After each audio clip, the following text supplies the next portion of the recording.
Welcome to Men Answering the Heroic Call. I'm Tom Hornacek with Dean Patterson. In this podcast, Dean and I want to help equip you for this battle that we wake up to each day. The word heroic refers to actions or qualities that demonstrate great courage, bravery, and self-sacrificing love. These actions rise up during difficult situations in our lives, requiring a heroic response. No one goes to battle alone. As men of Christ, we answer the call together. Each week, Tom and I will talk about truths in the Catholic faith, as well as stories from our own perspective to help us grow as men in faith, hope, and wisdom. And we'll tackle some of the barriers and challenges to living that out such that we can answer the heroic call that each of us have. And Tom, we have a special guest today. We had Jim O'Day some weeks ago to talk about the issue of pornography. And it's just one of those situations that isn't going to go away easily. It's important to know just how easy it is to draw into that kind of lifestyle and that habit. Today, we have a special guest. I want you to introduce him, and we'll be talking about practically how does this happen and what can we do about it? Yes, well, today we're joined by Matthew Kristoff. Thank you, Matthew, for joining us today. A little bit about Matthew. Thanks be to God. He is a leader of Catholic's Men movement for over 20 years. He's been involved because he understood the problem with the spirit in men. And so he's been involved in this movement for over 20 years. He's a co-founder of the Catholic Men's Leadership Alliance, Heroic Men, which you're listening to right now.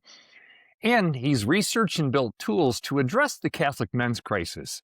He's the author of Becoming a Happier Catholic Man, 2026, and Every Man's Lent Easter Devotional. And you can find those things at everycatholicman.com. So Matthew, thank you for joining us this morning. Thanks be to God, Tom. Dean, it's great to be here. This is a critical topic, and we're going to tackle it a little bit today. So your latest project, Partnering with God to Battle Porn.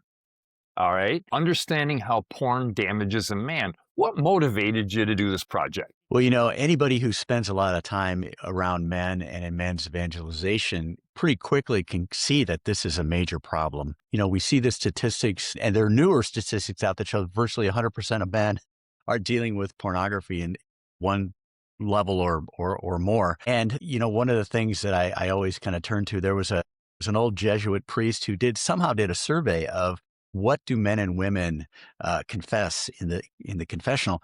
The number one thing for men was lust. So this pornography movement or epidemic has become center of the plate. And I actually believe that it is maybe the major thing that we face as both a society and as a church, because it damages the basic connection between men and women. The immediate cause of why I got involved with it was that my priest, we're doing a series on the 7 deadly sins, and he asked me to be the speaker for this particular topic. And so for the last 6 or 7 months now, I've been really digging into it. And I think I've developed a point of view that might be helpful to some men. Why the title? Yeah, well, you know what?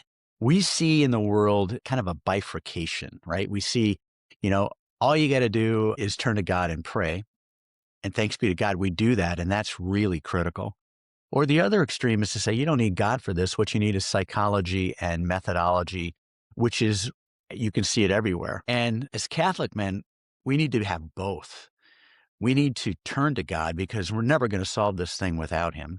But we also have to demonstrate our own willingness and cooperation to use our will to fight to the best ability that we can. And there are a lot of great tools out there to help us from a strictly secular side that need to be supernaturalized. So this idea of partnering, we ask God and invite God into the problem, and then we do our best to fight against it. That's the idea. Matthew, when we talk about this topic, you've really laid out 2 really amazing graphics, which we'll be showing here. The one we'll talk about today is what you're calling the pornified man. And what you lay out are some spiritual effects as well as physical ones too, right? How did you do that research and what have you learned? Yeah, well, I tell you, I'm an old consultant and I spent a lot of years doing problem solving. And one of the things you always learn is, you know, if you can get the right framework, it really helps people enter into the problem and understand it and to take action on it. Now, the idea of the pornified man kind of came up from looking at hundreds and hundreds of studies, right? And looking at kind of the vast way that pornography is affecting men. But it also was a way of presenting it in a way that a man can understand. One of the pieces of research that really struck me was that men, when they start to understand the true damage of pornography in their lives, they're much more likely to try to take action on it. And most men have a vague understanding. And when you start to look at the whole man, and that's what this chart attempts to do, to summarize it, when you start looking at the whole man, you'll quickly become horrified at what you see. And that hatred of that is one of the ways that motivates you to turn away. How are people responding to the effects? It's still early days. This hasn't been broadly released. I mean, this is a bit of an unveiling right here Oh, because the nice. work is still in progress. There's a book that's going to be coming out that uses this. Really, it's going to be a booklet of 40 devotions to help men deal with these ways that pornography affects them and looking for the blessings of heroic sexual self-discipline and chastity. So I haven't broadly explained it and brought it out to many people. I think conceptually, though, it makes a lot of sense. And you want me to just dig into it and start to hit some of the highlights? Yeah, I think Yes. so. I mean, Tom, what do men know and what don't they know would be an interesting way to go at it. But Matthew, I trust you'll, lay it out the way Well, you've heard in it. your And pornified man, and you're going to see this on your screen, kind of walk through some of these segments that you've identified for us. Yeah. Well, it's a model, right? So it takes the image of a man and it says there's kind of 4 dimensions to this, or 2, a vertical and a horizontal. At the top of it, you see God, and at the bottom of the page, you see Satan. As with anything in our lives, we're in a spiritual combat, and pornography has a way of drawing us away from God and drawing us closer to Satan. So that's that vertical dimension. And the horizontal dimension is really on the left, it's the individual and the damage that is happening internally to the man. And the right is the social, right? How does that, and there's no private sin, by the way. I mean, whether you like it or not, these kinds of things that you do play out in the social world and in your relationships and the broader society. So those are those kind of 2 dimensions and the 4 points. Let's start with God. I'm not sure how many men really actively think about this when they're engaging in pornography, but you're making a choice to turn away from God. And when you deliberately and willfully turn away from God regularly, what happens is you start to lose the graces of the Holy Spirit. We need the gifts and fruits of the Holy Spirit to be able to ascend to heaven. We can't do it without the Spirit. That's why we're given the Spirit in baptism. But you start to pull away from that, and those gifts become less evident in your life. There's also, of course, with any kind of mortal sin, and the viewing of pornography is objectively evil and mortal sin kind of material, you risk eternal damnation. This is something that men have to come to grips with. That, every time I choose to do this, if I'm freely choosing to do it, I'm falling into something that requires the sacrament of penance to return me to my union or my closeness to God. And then the last thing, which is one of these omission things that most men don't think about, is when you fill your mind with any kind of addiction, including pornography, that becomes a major thing, or it can become a distraction in your life. And it turns you away from the mission that God has created you for. It is the vocation of how you act as a husband, as a father, the work that you do in the world. So you dilute your ability to fulfill your mission, and this is one of those omission things. If you look at the bottom of the chart, you look at Satan. I've had a strong and horrific vision of what pornography does to men and how it attracts Satan into the lives of men. I suspect that pornography, to some degree, attracts the demonic and to surround a man in his life. And that's horrific, especially if you think about how prevalent the pornography is in the way men are using it. There's a lot of demonic activity about it, and that should frighten us.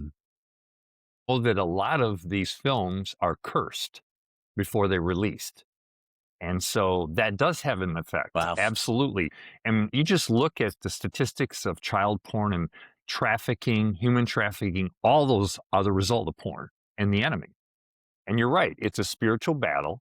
But then how do you explain to men, which you've identified in the pornified man, what the effects upon the body, our body, that it has? Yeah. And this is something that just scares the I'll say the word, crap out of me. I mean, I look at it and I go, oh my gosh. I mean, I think that one of the things that we don't understand is that, like, if I invited you to say, hey, you guys, come over to my house, we'll do some crack cocaine. It'll be great. Or we can shoot some heroin. Your response would be, oh my gosh, I would never do that, right? I know I don't know detail, but I know it's bad for me. Pornography is just as bad, and it's bad on such a scale that, not that I would ever make the light of heroin or any other kind of addiction, alcohol, whatever it is. But pornography has a huge impact, right?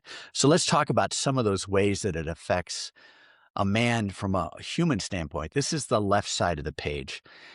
Your brain and your mind get dramatically altered. Pornography rewires your brain. What do we mean about that? What do I mean by that? It means that you have within you a way, and the brain is designed to attract you to things that are good for you and to have you resist things that are bad for you.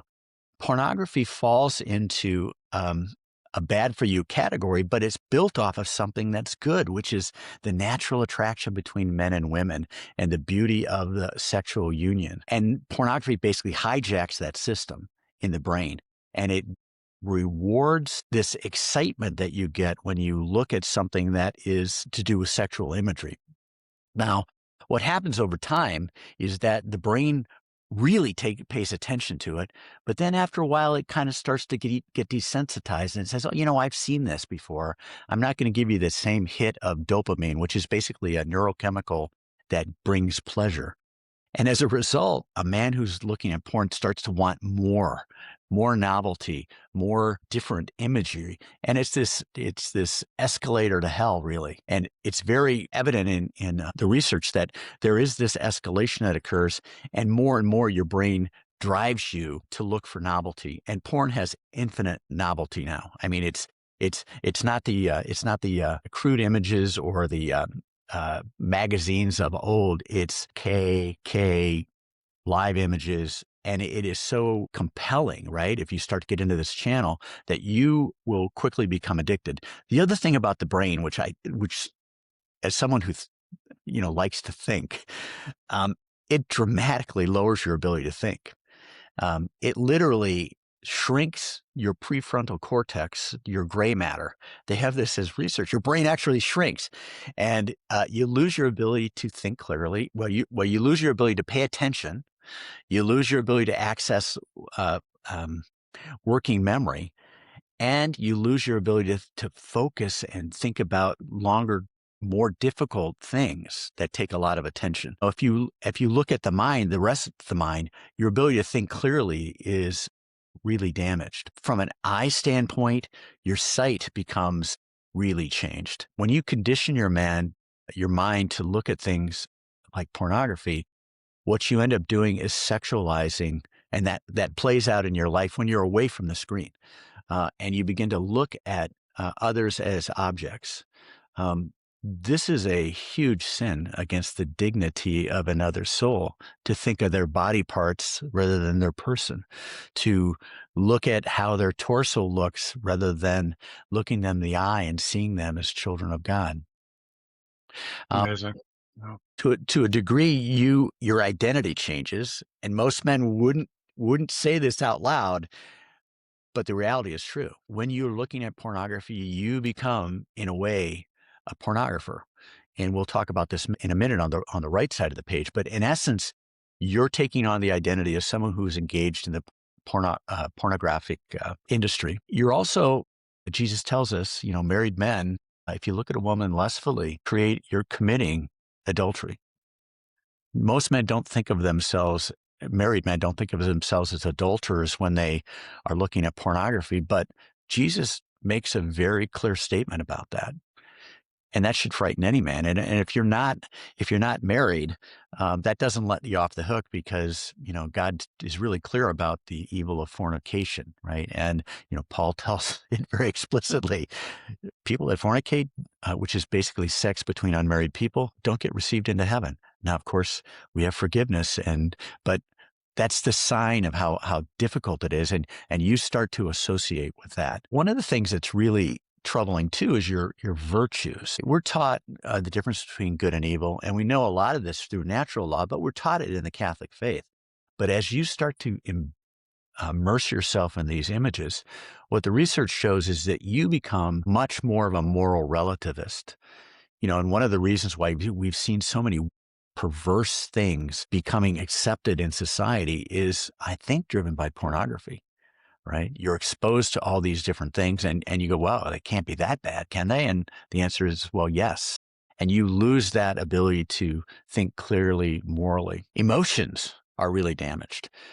Because of this dopamine cycle and the way the brain works, your emotions are downregulated.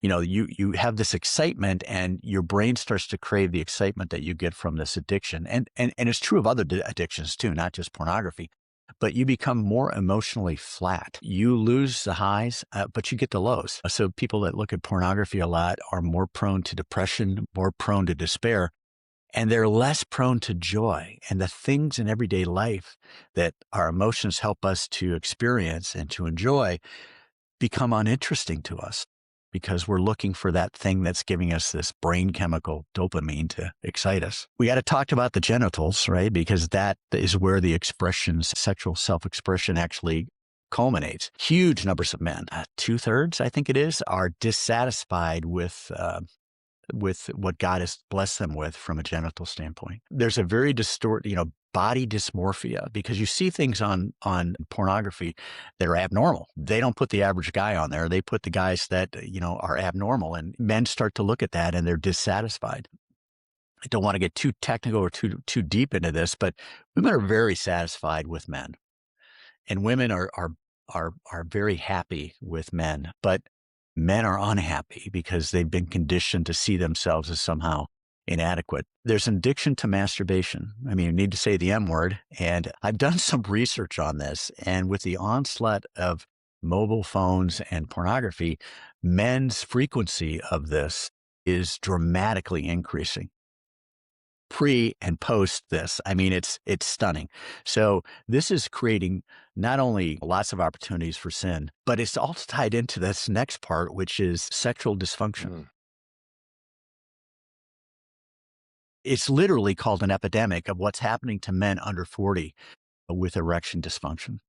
That happens for two reasons. It's tied to masturbation and overuse, but it's also tied to the conditioning that's occurring in men's minds as they look at things that are perverted, abnormal, extreme, and that starts to be the only thing that can arouse them. So it's, if you had no other reason to stop looking at pornography, losing your sexual function, I think would be pretty high on everybody's list.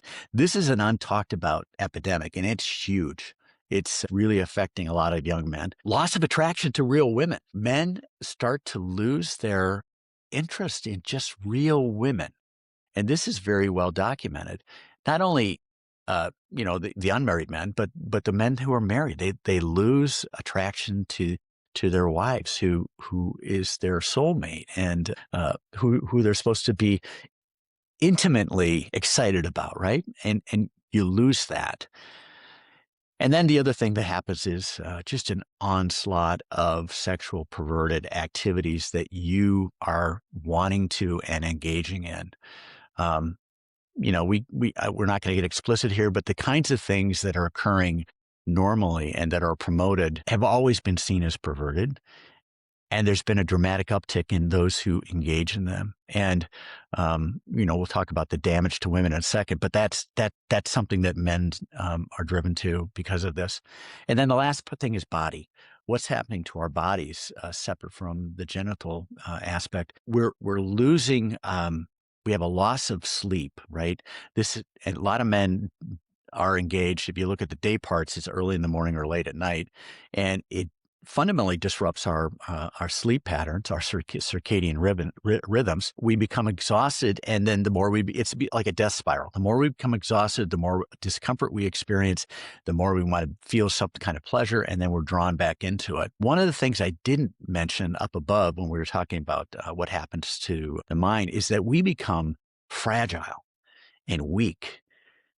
We become very vulnerable to any sign of discomfort, and we want to medicate it immediately with pornography or food or anything else. We lose our resilience. we lose our ability to endure and to suffer discomforts. And discomfort becomes the thing that we want an automatic fix to all the time. The last part on the body, I would just say that there's a correlation between heavy porn usage and obesity. We're seeing everywhere you look, you see these huge being overweight and obesity that we're seeing. And I don't think many people have made the connection or don't talk about it explicitly, is that it's related to the pornography usage, because you're basically the same things that lead you to fall into temptation with pornography are the same things that lead you to want to medicate with food. There's a huge impact on the body. And you start to look at that whole part of what we've been talking about with the body. It's a major thing. Also, I think, and you mentioned fraternity and isolation. More young people are isolated. They aren't seeking someone to marry and engage in courtship and marriage. And it affects so many things that you've mentioned here. Matthew, would you explain that a little bit to us? Yeah. If you look at the chart, this is the right side of the chart, right? So the left side is individually what's happening in the left side, and the right side is what's happening socially. I'll get to fraternity in a minute because that's really powerful and important. But let's start with the spouse and what it does to the spouse. And I suspect 99% of men who think about and are falling into usage of porn. And I want to make the point again. We're not talking about the heavy addict here. I mean, there are men who really have a deep psychological problem and need professional psychiatric and psychological help and maybe medication to help them get through this. I'm talking about the average guy. And like any sin, it escalates in its damage, but even at a low level, it has damage. There's no damage outcome of looking at pornography. We talk about a healthy level of pornography usage. You see this in the secular media and psychology. That's absolutely false. If deadly sin is deadly, it's deadly in any dose. So let's think about, for the average guy, what this can do to the social part of him, the spouse. In a very real way, as we talked about from an adultery standpoint, you are committing adultery, as Jesus has told us, maybe a non-physical way with a person, but spiritually, you're committing adultery when you look at pornography. I've seen a little research on this, and I'm trying to piece it together. I can't make the definitive case, but my hypothesis is that women know. Women may not be able to express it, but your wife knows if you're doing this. They can see it in your eye. They can see it in your lack of attention to her. They can see it in your lack of romantic expression. I think physiologically, they may even be able to sense it from a scent or a smell. I mean, I can't make that case specifically, but I don't think that we think we're hiding. We're certainly not hiding from God, and we're not hiding from our wife and our wives and our other, our fiancés and our girlfriends.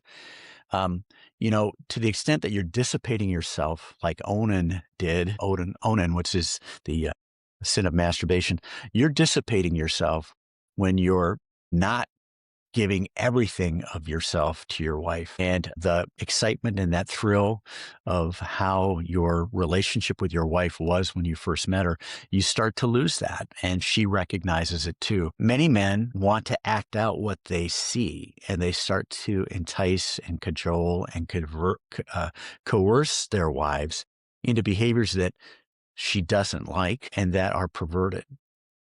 Many women express this trauma of saying, oh, geez, I'm going to just go along with what he's asking me for, but I don't like it, and this is damaging to the spouse too.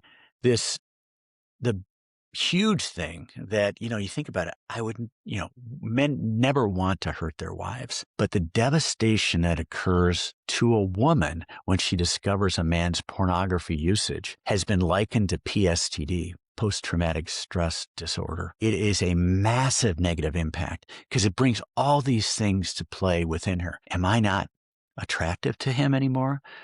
Am I not beautiful? My body isn't, I need to take action to make myself look different to him. What can I do? I'm desperate that, he doesn't find me attractive anymore. And if you look at divorce filings, pornography is one of the most frequently cited thing in divorce filings and it's the men's pornography. This is a 80% men problem, by the way. There are a growing number of women that are engaged in pornography, but it's primarily a men's thing. And women, this drives them often to want to move to divorce. Um, we don't think about pornography and its effect on our children either. Imagine this. You're a man who's looking at pornography and you've looked at every kind of extreme thing. And somehow, despite your best efforts to be secret and to hide, your kids who are much more facile in computer things than you are discover what you're looking at. Mm. It is another area of PSTD for children that have been exposed to their father's pornography. It dramatically affects them. It breaks the relationship with the father. It affects how children think of themselves and think about the opposite sex. It's a horrific thing. And that's one, if nothing else motivates you to get off or drive you, the risk of that happening, it's not a zero risk. It's a significant risk that somehow you will miss something and it will be found out. It reduces the father's ability to father his sons. If chastity is a major thing that men need to teach their sons, if a man is not practicing chastity, he has no ability to teach him son. And by the way, he's gonna turn away from it. He's gonna say, this is just not something I am able to do. It also affects his ability to be a father to his daughter. One of the big things that influences a daughter is the emotional connection to her father. And the deeper the emotional connection, the more she is able to want to find somebody who's that heroic father that she sees in her own father. And if that emotional connection is dissipated or gone, that affects her and that will affect her long term. Now, we've already talked about how the pornography effect on a man's emotions, right? It flattens it, it dissipates it. I think daughters too can see that look that a man who looks at pornography can experience, and they're watching what you're watching. So as you're looking around and you're gazing on other women that's not their mother, they're going to see this, right? So this is just another aspect of how it damages children. Fraternity is a big deal, both on the damaging side of pornography, but also on the solution side. Men who look at pornography are the more you look, the more socially disconnected you are. We wonder why we see in some of the younger generation the inability to have contact and have social interaction. I think porn has got a major influence on it. And that's what the research says, that, it really reduces your ability to connect with other people because you're looking at them as objects, right? We've already talked about this. So you're isolated from others and you suffer that lack of brotherhood.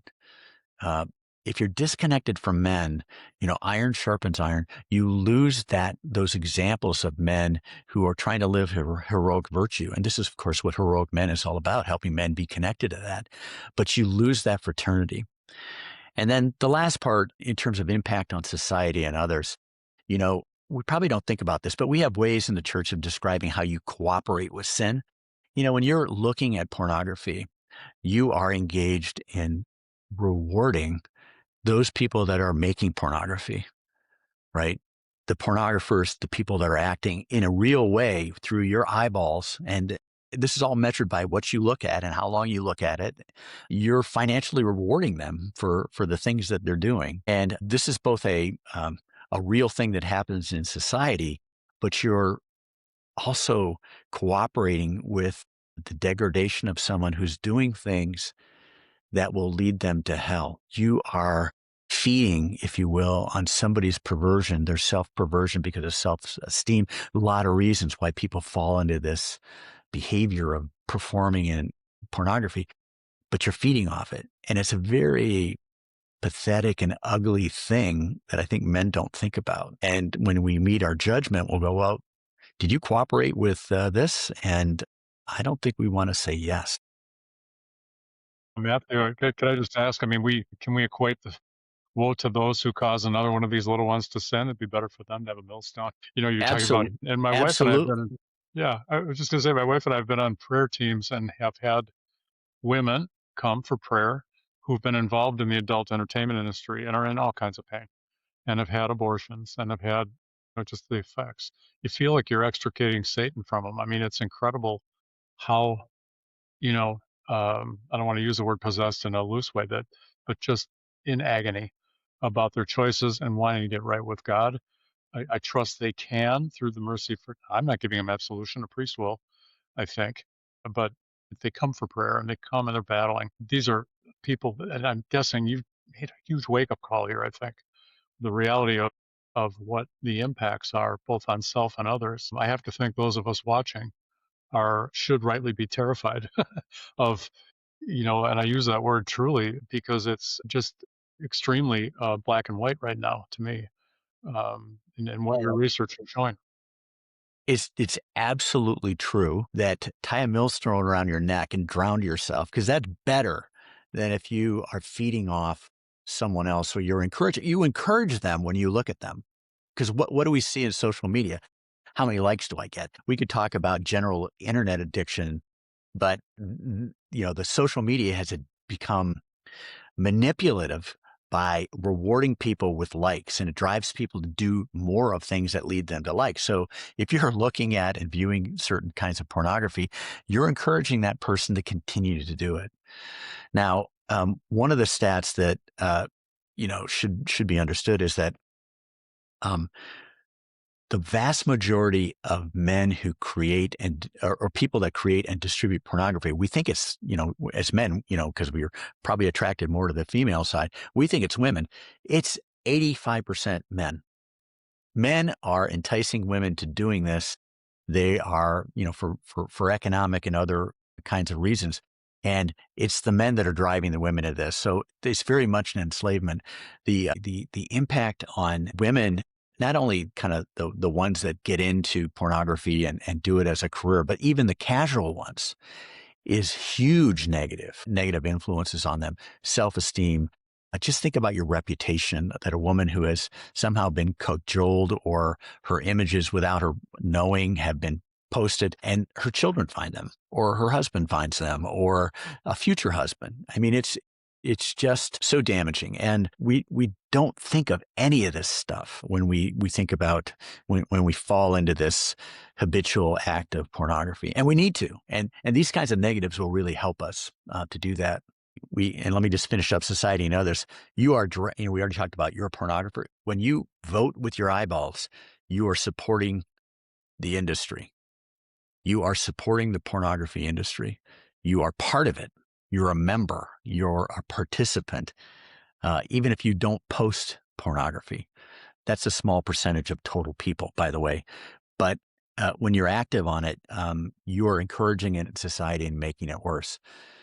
And then, ultimately, this is a failure to oppose evil in society. When you become pornified, you are not standing up for against abortion. You're not standing up against the onslaught of pornography widely. You're supporting sexual behaviors and movements in society which oppose what the church teaches. You become muted to a large degree by omission because you're so broken. And wouldn't you say too, Matthew, that as a Catholic man or any Christian, you're feeding demonic activity? You're directly cooperating with evil.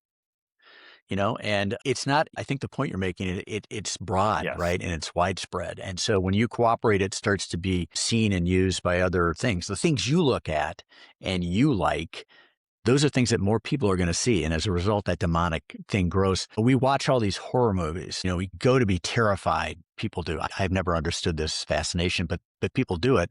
Whatever you're seeing on a horror movie, whatever evil that you think exists and frightens you, Satan is infinitely worse than this. And you're inviting him into your home. You have demons that are very interested in you when you cooperate with evil. Yeah, I believe this might be part of the huge challenge that we face in addressing this issue, is because Satan has taken a hold of a lot of men. Well, Matthew, you've shared with us a lot of really great information. Would you be willing to join us for a second podcast? Because, all right, we've given them the bad news. Now let's bring them the good news, and that is you have a whole way of partnering with God to battle porn. And would you come back and share that with us? The good news. I would love to. I want to just leave people with this. All the stuff we're talking about, what does the research say? Our church says, first of all, you can be forgiven of any sin and you have hope of redemption. And what the research says is that you can begin to heal from all these things that we're talking about. Your mind can be healed and restored to normal. Your eyesight can, your emotions, your virtue, your sexual experience, your relationships with your spouse, your relationships with others can all be healed. It's not a done deal. And there's a lot of good news. Well, Matthew, thank you so much for Thanks joining to you us. guys for And that. don't forget, our next podcast, we're going to bring you the good news and how you can live free. And so let's close in prayer. Okay, Dean? That sounds good, Tom. Thank Father, you. Thank you, Son, Matthew. Holy Spirit, amen. Holy Mother, Ark of the Covenant, sweet Virgin Mary, Holy Mother of God, my mother, my queen. Saint Joseph, husband of Mary, servant of God, true man, just man, terror of demons. We come before you today and we ask for each of our listeners, their families and friends. Please cover them in your Son's precious blood of protection. Fill them with irresistible grace. Give them a thirst for your Son Jesus, so they would come to know him, love him, and serve him in this world, that we all one day may adore and glorify him forever in the next. Amen.